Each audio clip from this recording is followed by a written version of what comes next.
Sir अगर आपको F निकालना है हो गया। अगर हम इसे कितने,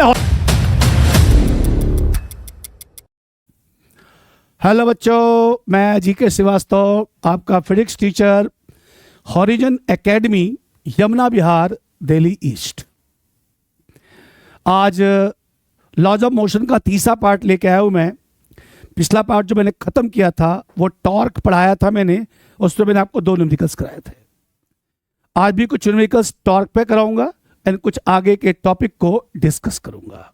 टॉर्क बताया था मैंने, टॉर्क का फॉर्मूला R क्रॉस F, और यह भी बताया गया था कि टॉर्क हमेशा किसी पॉइंट के अबाउट लिया आता है। मैंने बोला था कि जिस पॉइंट के अबाउट आप टॉर्क ले रहे हो, अगर फोर्स उसी पॉइंट से पास आउट हो गया तो उसके लिए R वैल्यू 0 हो जाती है। दैट्स वाई उसका टॉर्क कितना होता है, 0 हो जाता है, 0 हो जाता है। समझ में आया बेटा? अब इस पे बेस कुछ और भी क्वेश्चंस हैं, आइए देखते हैं। जैसे हाँ बेटा, यहां देखिए क्या है क्वेश्चन। सर सपोज करो एक व्हील है, पहिया है जी, जिसका सेंटर ये है और ये है रेडियस, करेक्ट। सही आगे जा रहा था, इसके रास्ते में एक रुकावट आ गई, हर्डल आ गया, ऑब्स्ट्रक्शन आ गया H, जिसकी ऊंचाई H के बराबर है। सर इसके सेंटर से एक रस्सी बांधी गई, रोप, और हम इसे F फोर्स से, F हॉरिजॉन्टल फोर्स से खींच रहे हैं। और जो व्हील है भाई, उसका जो वेट है वो नीचे एक्ट करेगा W इक्वल्स टू mg। सुने, पहिया है जिसके radius capital R, weight mg के बराबर है, आगे की तरफ जा रहा था।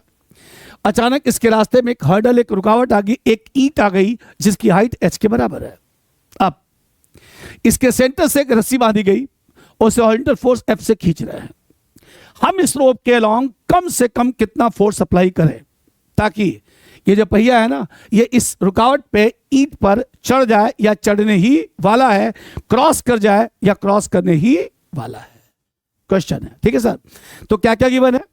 एक तो व्हील का वेट एंड दूसरा क्या चीज, रेडियस। निकालना क्या है, रस्सी के अलोंग खींचा गया फोर्स ताकि ये पहिया इस ऑब्स्ट्रक्शन पे, इस ब्रिक पर, इस ईंट पर चढ़ जाए या चढ़ने ही वाला हो। राइट, अब देखिएगा इसका फिगर थोड़ा मैंने बड़ा बना दिया, दिस वन, और सर ये बना दिया मैंने ऑब्स्ट्रक्शन जिसकी ऊंचाई H के बराबर है, ऐसे। सर ये सेंटर है, सेंटर से एक्ट कर रहा वेट नीचे W equals to mg। Sir आप यहां से खींच रहे हो फोर्स F से, करेक्ट सर। ध्यान से सुनिए, मैंने इसको कंस्ट्रक्शन किया, इसको यहां से भी लाया, इसको यहां से भी लाया और इसको यहां से भी लाया, ठीक है बेटा। ये देखो, इस पॉइंट का नाम रख लिया A, इस पॉइंट का नाम रखा B, ये वाला, इस पॉइंट का नाम रखा मैंने C। अब जरा ध्यान से देखिएगा सर, इसे कहते हैं रेडियस, जी सर। सेंटर, अगर इस पॉइंट का नाम रख लिया जाए, चलो D, तो O से D तक के डिस्टेंस को क्या कहोगे आप, R। तो सबसे पहले पता होना चाहिए OC कितना हुआ। मैं बताता हूं सर, R माइनस H। कैसे? देखो OC ये वाली डिस्टेंस है, ये पूरा R है, अगर ये H, ये H, ये H, ये कितना हो गया, R माइनस H। आइए अगर मैं ट्रायंगल का इस्तेमाल करूं, दिस वन, ये देखिए OCB, सर लिखा गया OCB, ये हो गया R, ये हो गया R माइनस H, जी सर। सेंटर से सर्कमफ्रेंस तक के डिस्टेंस को R कहते हैं, दैट्स व्हाई वो भी R हो गया और ये हो गया R माइनस H।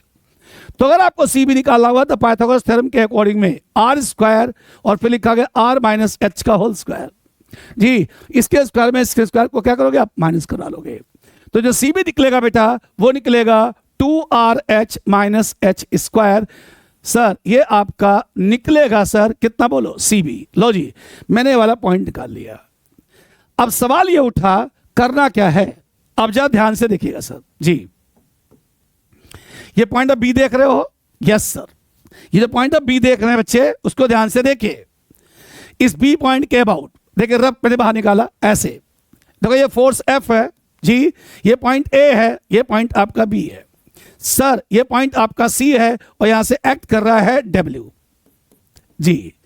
जरा इस पॉइंट B को ध्यान से देखो, इस पॉइंट B को ध्यान से देखिए। सर इस पॉइंट बी के अबाउट ये फोर्स इस व्हील को इधर की तरफ उठाने की कोशिश करेगा, और इस पॉइंट बी के अबाउट ये वेट, किसका वेट, व्हील का, उसे नीचे की तरफ दबाने की कोशिश करेगा। आइए ध्यान देखो सर, ये देखो मैंने इसको यहां से मिला दिया। ये फोर्स इस पॉइंट के अबाउट इस व्हील को ऊपर की तरफ उठाने की कोशिश करेगा, और इसी पॉइंट के अबाउट जो ये व्हील का वेट है उसे नीचे की तरफ दबाने की क्या करेगा, कोशिश करेगा। अगर इस पॉइंट बी के अबाउट इस फोर्स का टॉर्क इस वेट के टॉर्क से ज्यादा हो गया तो पहिया आसानी से इस ब्रिक को, इस ऑब्स्ट्रक्शन को, इस हर्डल को आसानी से क्रॉस कर जाएगा। दोबारा ध्यान से सुनिए, इस पॉइंट बी के अबाउट इस फोर्स की टेंडेंसी इस व्हील को ऊपर की तरफ उठाने की है, और इस पॉइंट बी के अबाउट इस पर्टिकुलर वेट की टेंडेंसी इसको नीचे दबाने की है। अगर इस पॉइंट के अबाउट इस फोर्स का टॉर्क इसके वेट के टॉर्क से ज्यादा हो गया तो भाई साहब पहिया आसानी से उस हर्डल को क्या करेगा, क्रॉस कर जाएगा या चढ़ जाएगा। इसका मतलब बेटा एक बात ये समझ में आई, हमें लेना है टॉर्क। जी सर, किसके अबाउट, बी के अबाउट। तो मैंने लिखा सर टॉर्क अबाउट बी। सबसे पहले देखो लिखा मैंने A B into F should be greater than R equals to sir B C और इंटू डब्ल्यू। आजा बेटा, दो ही फोर्स है, एक ये और एक आपका वेट। सुनिए, इस फोर्स का इसके अबाउट निकाला गया टॉर्क, ये देखो perpendicular distance into force is called as torque, और इस वेट का इस पॉइंट के अबाउट निकाला गया टॉर्क, ये देखो perpendicular distance into force is called as torque, right. So अगर फोर्स का टॉर्क वेट के टॉर्क से ज्यादा या बराबर हो गया तो जस्ट बिगिन टू राइज, या बड़ा हो गया तो राइज कर जाएगा, चढ़ जाएगा। आइए सर ए बी, हाँ जी, ये जो ए बी डिस्टेंस है ये आपका ओसी के बराबर है, तो यह लिखा गया आर माइनस एच और साथ में लिखा गया F should be greater then और इक्वल टू बी सी। ये देखिए आपने पहले निकाल लिया है sir 2RH minus H square और साथ में कितना हो गया, डब्ल्यू। सर अगर आपको एफ निकालना है should be greater than equal to W, with note 2RH minus H square divide by R minus H. ये लो, अगर फोर्स की वैल्यू इतनी या इससे ज्यादा अप्लाई की गई तो इतनी अप्लाई करोगे तो चढ़ने वाला हो जाएगा, इससे ज्यादा अप्लाई करोगे तो पहिया इस हर्डल को आसानी से क्रॉस कर जाएगा। यह भी एक क्वेश्चन किसका था, टॉर्क का था, राइट। चलिए अगला पॉइंट समझाते हैं सर। हाँ जी, जो टॉर्क से रिलेटेड है, बड़ा ध्यान से सुनो। हम बात कर रहे हैं बैलेंस की सर। तराजू सर, तराजू होता है, देखिए सर, इसके अंदर इधर दो पेन्स होते हैं, पेन्स। इन पेन्स का वेट सेम है। मैंने मान लिया S, it is the weight of each pan. Sir यहां पे होता है बैलेंसिंग पॉइंट, यहां लिखा गया ए, यहां लिखा गया ओ, यहां लिखा गया बी। सर ध्यान रखना, जितना डिस्टेंस ये होता है उतना डिस्टेंस ये होता है। तभी इस पॉइंट के अबाउट देखो सर, अगर इसका वेट ऐसे नीचे एक्ट करेगा तो देखो इस पॉइंट के अबाउट इस वाले का टॉर्क लगेगा इधर, और इस पॉइंट के अबाउट इस वाले का टॉर्क लगेगा इधर। देखो सर LHS टॉर्क, देखो x इंटू एस और x इंटू एस, इसका LHS टॉर्क RHS टॉर्क के क्या है, बराबर है। अगर ऐसा है then the balance is called as true balance. True balance की खासियत, दोनों पेन्स के वेट सेम होते हैं एंड दोनों जहां पे इक्विलिब्रियम पॉइंट है वहां से ये डिस्टेंस और यहां से डिस्टेंस दोनों क्या होता है, सेम होता है। अब इस ट्रू बैलेंस में करना क्या है, अगर आपने यहां पर एक एप्पल रखा जिसे 100 ग्राम के वेट से बैलेंस कर दिया गया, तो हम कहेंगे इस एप्पल का जो ट्रू वेट है कितना, बोलो 100 ग्राम है ना भैया। सो this is about the true balance. Question ये नहीं है, सो क्वेश्चन कुछ अलग है। क्या अलग है भाई, ये देखिए सब। हमारे पास एक बैलेंस है, ध्यान से देखना जी, हमारे पास एक बैलेंस है जिनके पेन्स का वेट अलग अलग है। पेन्स का वेट क्या है, अलग अलग है। तो लिखा गया S1 and S2 are weight of pans, जिसमें से बोला गया S1 not equal to S2। यह है मेरा फॉल्स बैलेंस। यह तराजू सही नहीं है। क्यों नहीं सही है, क्योंकि इनके पेन्स का वेट अलग अलग है। तो इसका जो रॉड है हॉरिजॉन्टल रहेगा नीचे, अगर ये वाला ज्यादा हुआ ऐसे झुक जाएगा, ये वाला पेन वेट ज्यादा हुआ तो ऐसे झुक जाएगा। अब टॉपिक क्या है, टॉपिक ये है इस फॉल्स बैलेंस की सहायता से, इस फॉल्स बैलेंस की सहायता से हमें किसी ऑब्जेक्ट का ट्रू वेट फाइंड करना है। How can we get the true weight of an object by using a false balance. जैसे सपोज कीजिए हमारे पास ये एक ऑब्जेक्ट है, मान लेते हैं इसका ट्रू वेट मान लो W है। ट्रू वेट कितना बोलो, W है, यह 100 ग्राम है ना। तो चलो सबसे पहले मैंने मान लिया कि true weight of object equals to W. देखो सबसे पहले स्टेप 1 तो लिखा गया W, put in left pan, put in left pan. चलो सबसे पहले उस डब्ल्यू को लेफ्ट पेन में पुट किया गया। ये देखिए सर, लेफ्ट पेन का वेट S1 है और यहां पे वेट डब्ल्यू लिखा गया डब्ल्यू से। यहां पे वेट कितना बोलो पेन का S2 है और ये आपका बैलेंस है ना सर। सबसे पहले उस वेट को लेफ्ट पेन में रखा गया सर। इसे बैलेंस करने के लिए जिस वेट का इस्तेमाल करना पड़ा मैंने मान लिया कितना बोलो W1। भाई S1 S2 किसके वेट्स है? पेन्स के वेट्स है। सबसे पहले जिस ऑर्बिट का हमें वेट निकालना था उसको मैंने कहा लेफ्ट पेन में रखा। तो इसे बैलेंस करने के लिए जिस वेट का इस्तेमाल करना पड़ा राइट पेन में वो कितना बोलो W1 है। मतलब ये मेरे को पता है W1 क्या हो गया, पता चल गया कि भाई जब मैंने उस वेट को S1 पेन में रखा तो इसे बैलेंस करने के लिए इतने वेट का इस्तेमाल करना पड़ा वो W1 है। अगर ये बैलेंस हो गया तो भाई साहब ये डिस्टेंस x है, डिस्टेंस कितना बोलो x है। आपको पता है टोटल वेट कितना लगेगा S1 प्लस W और यहां पे क्या लिखोगे total weight S2 plus W1। क्यों? क्योंकि S1 इस पेन का वेट है, S2 इस पेन का वेट है। अगर ये बैलेंस हो गया तो क्या लिखोगे भैया, इस पॉइंट के अबाउट LHS टॉर्क इसी पॉइंट के अबाउट RHS टॉर्क के बराबर होगा। Torque perpendicular distance into force, then we can get x S1 plus W और यहां लिखा गया कितना बोलो x और लिखा गया S2 प्लस W1। लो भाई x से x कट गया। अगर मैं यहां से निकालता हूं S1 माइनस S2 तो लिखूंगा मैं W1 minus W, relation number 1। ध्यान सुनिए, सबसे पहले मैंने उस पर्टिकुलर ऑब्जेक्ट को जिसका ट्रू वेट W है जो हमें पता करना है, हमने उसे लेफ्ट पेन में रखा। तो उसे बैलेंस करने के लिए राइट पेन में जिस वेट का इस्तेमाल करना पड़ा भाई वो W1 है। अब आया स्टेप 2। आइए स्टेप 2 में सर ये देखिए ये पेन है, ये भी क्या भैया जी पेन है। यहां लिखा गया S1, यहां लिखा गया S2। स्टेप 2 में ध्यान से सुनिएगा sir ji, W true weight put in right pan. पहले किस में रखा था आपने? लेफ्ट पेन में। अब आपने उसे कहां रख दिया? राइट पेन में। अगर आपने इसे राइट पेन में रखा तो इसे बैलेंस करने के लिए जिस वेट का इस्तेमाल करना पड़ा कितना बोलो W2 है। यस, ध्यान से सुनिए, जब ट्रू वेट को लेफ्ट पेन में रखा गया तो उसे बैलेंस करने के लिए जिस वेट का इस्तेमाल करना पड़ा W1 है वो नोन है। लेकिन जब मैंने उसी वेट को राइट पेन में रखा तो उसे बैलेंस करने के लिए जिस वेट का इस्तेमाल करना पड़ा यहां पे W2 है। बैलेंस हो गया। अगर बैलेंस हो गया तो S1 plus W2 into X should be equal to S2 plus W और इंटू कितना हो गया x। जी sir, total weight S1 plus W2, total weight S2 plus W, torque बराबर कर दीजिए। सर आप यहां से निकालेंगे S1 माइनस S2 तो लिखा गया W minus W2, relation number 2 है ना भैया। अब ये मेन फिगर हटा देते हैं, यहां से ध्यान से देखिएगा, इस कितने को हटा दिया। ध्यान देखो बेटा, क्या दोनों S1 माइनस S2 की ही वैल्यू है? यस। तो from first and second, from first and second आइए we can write W1 minus W should be equals to W minus W2। भाई अगर आप इसको इधर ले आते बच्चे, ये हो गया 2W, तो W निकालना पड़ा, निकला गया W1 प्लस W2 बाई 2। क्या आपको W1 और W2 पता है? हाँ जी। जैसे सुन लो, जब मैंने इस ऑर्बिट को लेफ्ट पेन में रखा, इसे बैलेंस करने के लिए 100 ग्राम का इस्तेमाल करना पड़ा, W1 आ गया। लेकिन जब इसको मैंने राइट पेन में रखा, इसे बैलेंस करने के लिए 200 ग्राम का इस्तेमाल करना पड़ा, वो W2 आ गया। 100 प्लस 200, 300 बाई 2 कितना हो गया? 150। And that 150 it is the true weight of an object. So we can get the true weight of an object by using false balance also. करना कुछ नहीं होता है, वेट W जो ट्रू है उसे पहले लेफ्ट पेन में रखो, बैलेंस करने के लिए राइट पेन में W1 है, उसे राइट पेन में रखो, बैलेंस करने के लिए लेफ्ट पेन में कितना बोलो? W2 है।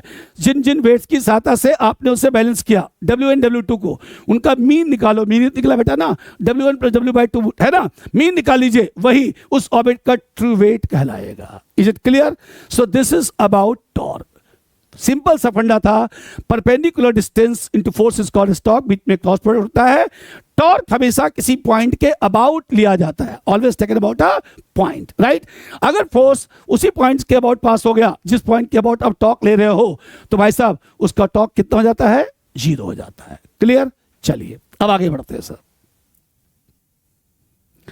सर अब आया सूडो फोर्स।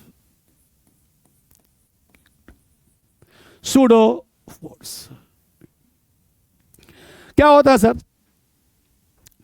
अगर कोई फ्रेम मोशन में है और फ्रेम पे बहुत सारे ऑब्जेक्ट्स रखे गए हैं, तो फ्रेम के एक्सेलरेशन की वजह से उन पे जितने भी ऑब्जेक्ट रखे गए हैं उस पर एक फोर्स एक्ट करता है जो हमेशा फ्रेम के acceleration of direction of acceleration के अपोजिट एक्ट करता है और फ्रेम के एक्सेलरेशन की वजह से एक्ट करता है।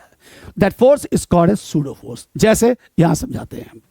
चल मान लो ये आपका एक ट्रक है, राइट, जो फिलहाल रेस्ट में है। ध्यान से सुनिएगा सर, जो फिलहाल रेस्ट पर है, ग्राउंड पर, जमीन पर रेस्ट में है सर। एक बच्चा यहां एंड पे खड़ा है, अभी ट्रक रेस्ट में है, ये भी रेस्ट में है। अच्छा, बच्चे का मास, चलो मैंने बच्चे का मास कितना दे दिया मैंने, अभी रेस्ट में है सर।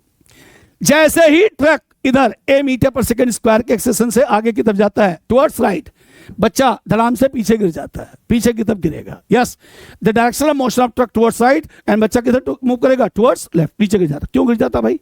क्या आपने धक्का दिया? नहीं। ध्यान से देखे, बच्चे का प्लेटफॉर्म क्या था? ट्रक था।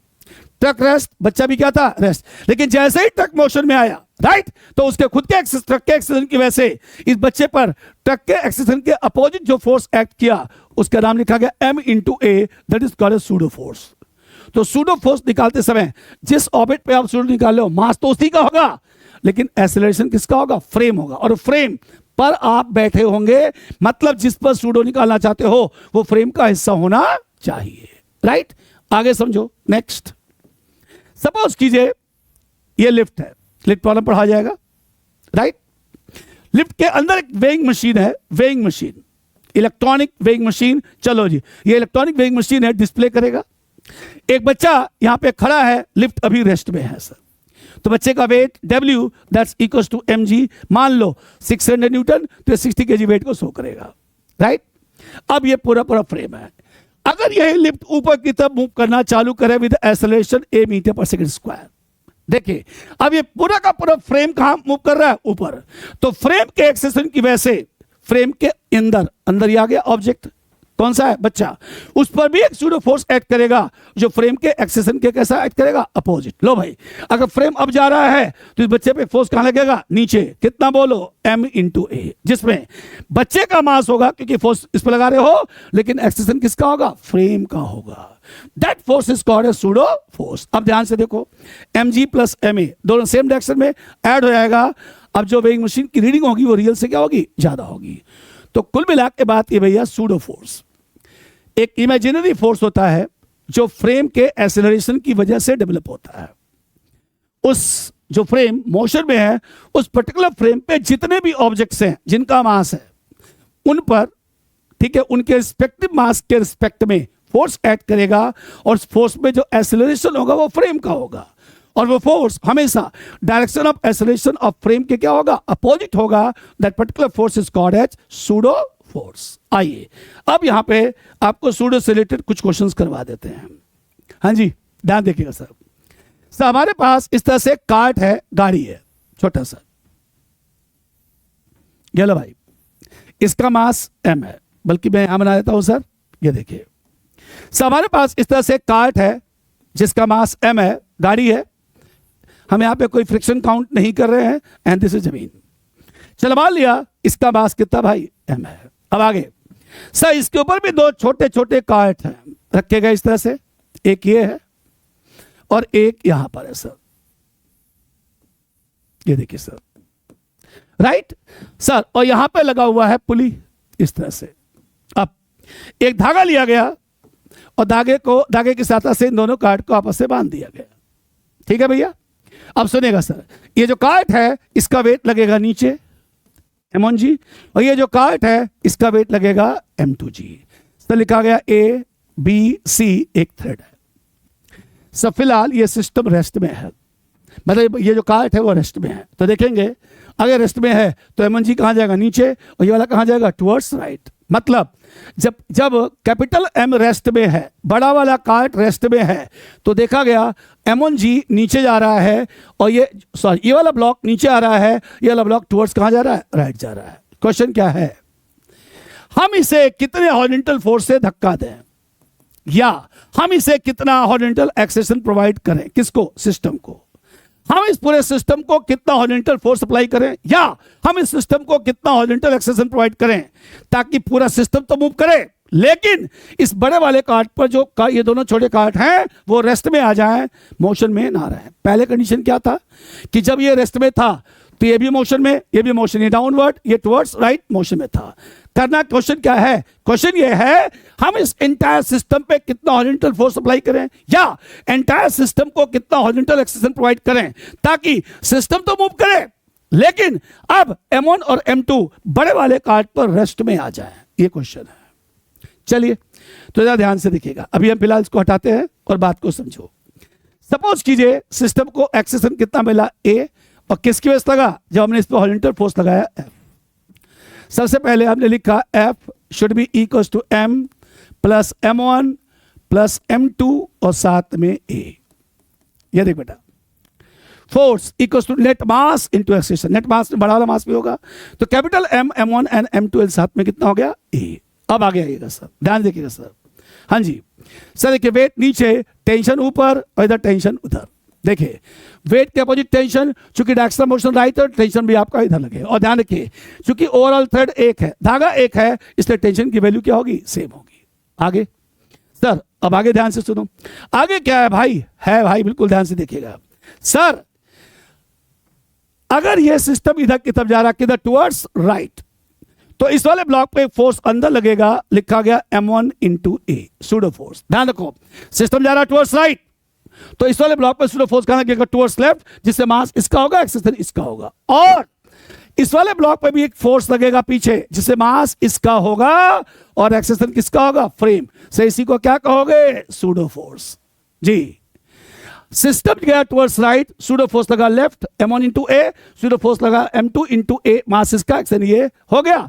अब इसी सूडो फोर्स की वजह से सिस्टम क्या आ गया, रेस्ट में आ गया। आइए अब जरा सुनो, अगर ये M1 वाला रेस्ट में आ गया, then we can say T should be equals to M1G। Yes sir, तो लिखा गया T should be equals to M1G, relation number 2। और अगर ये रेस्ट में आ गया, then T should be equals to M2A। देखो हॉरिजॉन्टल में लेफ्ट इक्वल्स टू कितना हो गया, राइट, तो लिखा गया T should be equals to M2A। Sir third हो गया। अगर मैं सेकंड और थर्ड को इक्वेट कर डालूं तो मैं लिखूंगा M2A इक्वल्स टू M1G। जो A निकला भाई वो लिखा गया M1 बाई M2 और साथ में कितना हो गया G। कभी कभी आपके MCQ में यही पूछा जाता है कि भाई हम इस सिस्टम को कितना हॉरिजॉन्टल एक्सेलरेशन प्रोवाइड करें ताकि सिस्टम जो है बड़ा वाला सिस्टम, सॉरी पूरा सिस्टम तो मूव करे, लेकिन पूरे सिस्टम पर M1 M2 रेस्ट में आ जाए। उसका आंसर ये था। अब अगर आपसे पूछा गया F तो लिखेंगे M plus M1 plus M2, यहां तक लिखा, और A की जगह पुट कर देंगे M1 बाई M2 और साथ में कितना हो गया G। अगर सिस्टम को इतना हॉरिजॉन्टल फोर्स या इतना एक्सेल प्रोवाइड करें तो एंटायर सिस्टम तो मूव करेगा, लेकिन वो सिस्टम पे जो छोटे छोटे कार्ड्स हैं M1 M2 वो मूव नहीं करेंगे, वो किस में रहेंगे, रेस्ट में रहेंगे। राइट, चलिए अगला क्वेश्चन सर, नेक्स्ट। हाँ सर देखिएगा सर,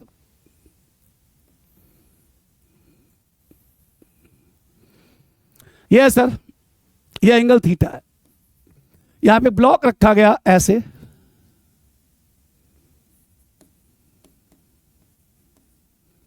जिसका मास m के बराबर है।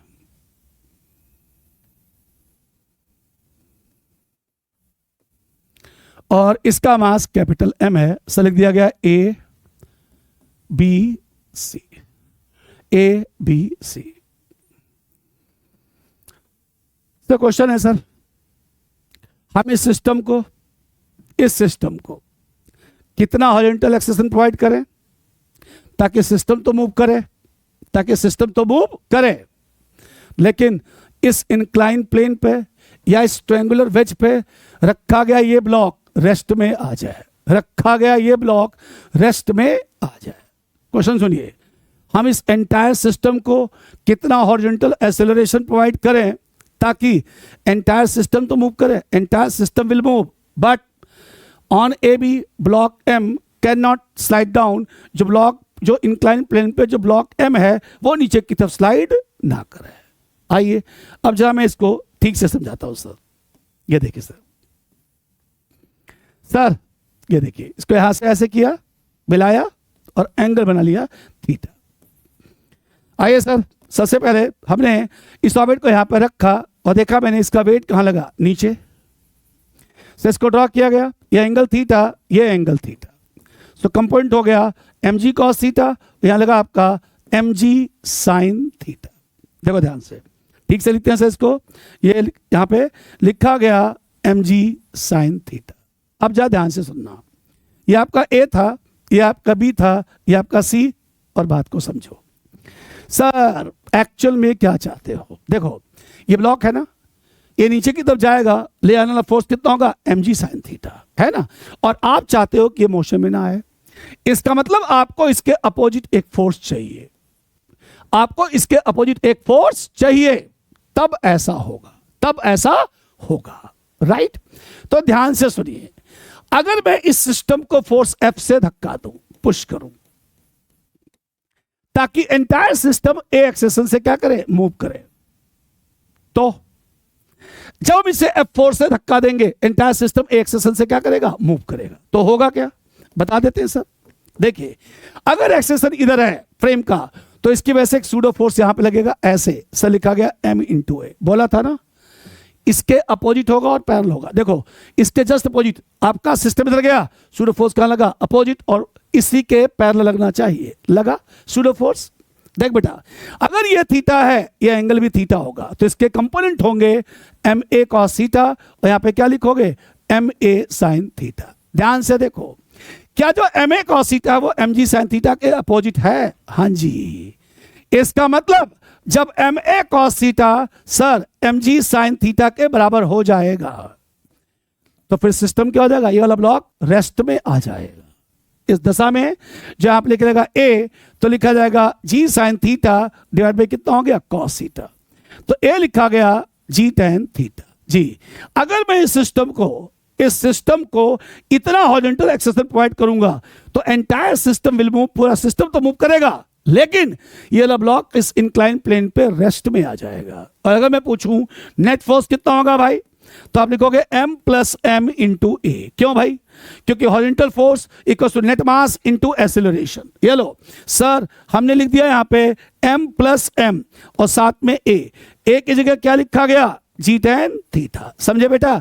तो इस तरह से सूडो फोर्सेस की इंपॉर्टेंस है। तो एक्चुअल में जो सूडो फोर्स होता है ना, वो कई जगह एक्ट करता है, ठीक है सर। आइए एक क्वेश्चन और लेके समझाते हैं सूडो फोर्स का, ध्यान से देखिएगा sir. Sir this is the triangular wedge, question उसी से रिलेटेड है, ये टेबल है, से इसका मास m है और यहां पर रखा गया एक पुली, राइट। अब जा ध्यान देखना सर, सर यहां पर एक ब्लॉक रखा गया जिसका मास है m1, राइट। और सर अब मैंने क्या किया, इस पूरे सिस्टम को एक धागे से बांधा और यहां से एक मास हैंग किया। चलो एक काम करते हैं बेटा, इसको हटा देते हैं, इसको लिखते हैं m2, ये हो गया m1 और यहां हो गया m3 जी। चलिए मैं आपको, अच्छा, और ये वाला एंगल जो है ना चाहिए अगर आपको, तो मैंने आपको 30 डिग्री दे दिया।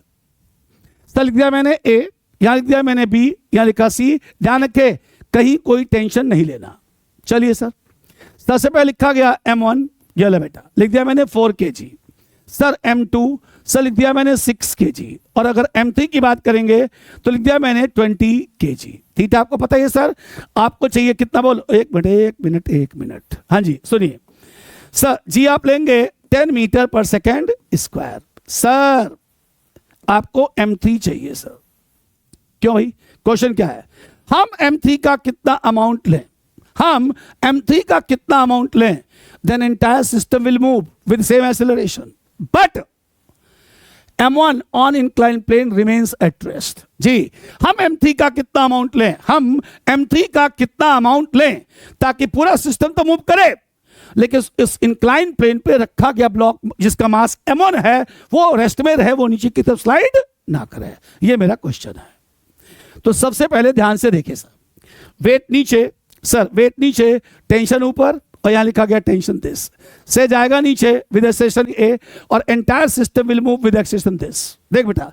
ये नीचे आएगा, ये पूरा सिस्टम कहां जाएगा, इधर जाएगा। चलिए यहां से स्टार्ट करते हैं। सबसे पहले लिखा गया m3g - t = m3a। जी sir, this minus this, net force equals to mass into acceleration. Sir m3 आपको पता नहीं है तो हो गया 10m3, g की वैल्यू पुट कर दी भाई minus t, and this is m3 और साथ में a, रिलेशन नंबर 1 आ गया। चलो भाई, अब आया देखो इस तरह हिस्सा। अब देखो क्या क्या आपने, अगर आप इतने हिस्से को, धागे के इतने हिस्से को देखो तो आपने इतने हिस्से के लिए कैलकुलेशन कर लिया। अब आया इतने हिस्सा, एक तरह से धागा, ठीक है सर, इस पूरे सिस्टम को क्या कर रहा है, खींच रहा है। तो क्या लिखोगे, T that's equals to m1 plus m2 into a। देख बेटा, ये हॉरिजॉन्टल फोर्स है ना, क्या इसके अपोजिट कोई फोर्स है, नहीं।